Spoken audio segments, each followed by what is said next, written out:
How's it going, guys? It's Adam from Clayton Off-Road. Give you a little update on our 2018 JL. Go over some of the progress we've made, things we've learned about it this week, some of the differences between the JK and the JL, and let you know what our plans are. So if you guys have any questions, let us know.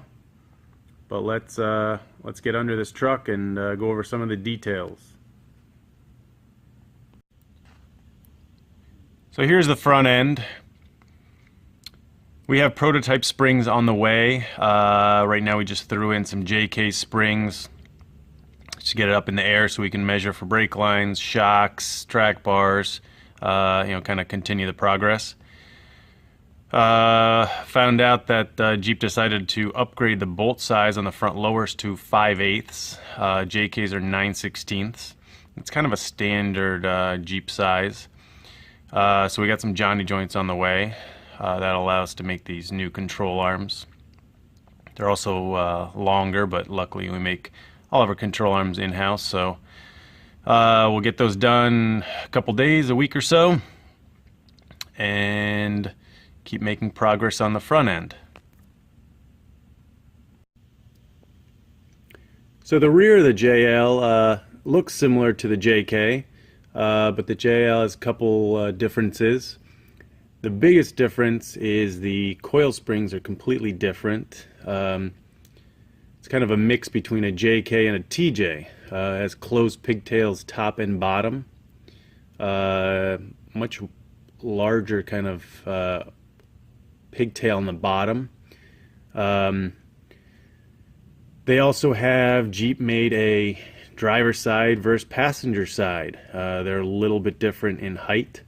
So once again, we are waiting for some prototypes. We just threw in some JK springs here in upside down. It's enough to hold up the vehicle while it's sitting on our lift, so that we can just get some measurements on springs, shocks, brake lines, track bars. Basically, if you saw the original pictures or the beginning of this video, it's sitting pretty level. It's got about 3/4 of an inch of a rake towards the back. It's about what we shoot for, half an inch, between half and an inch. That way once you add, passenger 2 in the back, some cargo, bumper, tire carrier, it gets closer to level.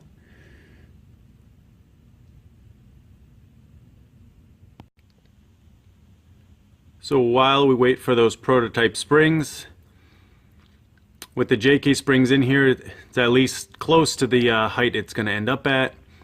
That'll allow us to work on this new custom track bar. It's going to be completely different from the JK. Jeep kind of made this new bracket. Nice improvement. Moves the location up higher. That'll help with that roll sender geometry / handling. The flatter you can keep a track bar, the better it's going to handle. Doesn't pull the axle from side to side as much. So we'll work on the track bars, the control arms, talk to some shock manufacturers on that. We'll make brake lines, and we'll continue on. We'll also going to be working on some skid plates and other brackets. If you guys have any questions, comments, or if there's any specific parts that you want to see, let us know.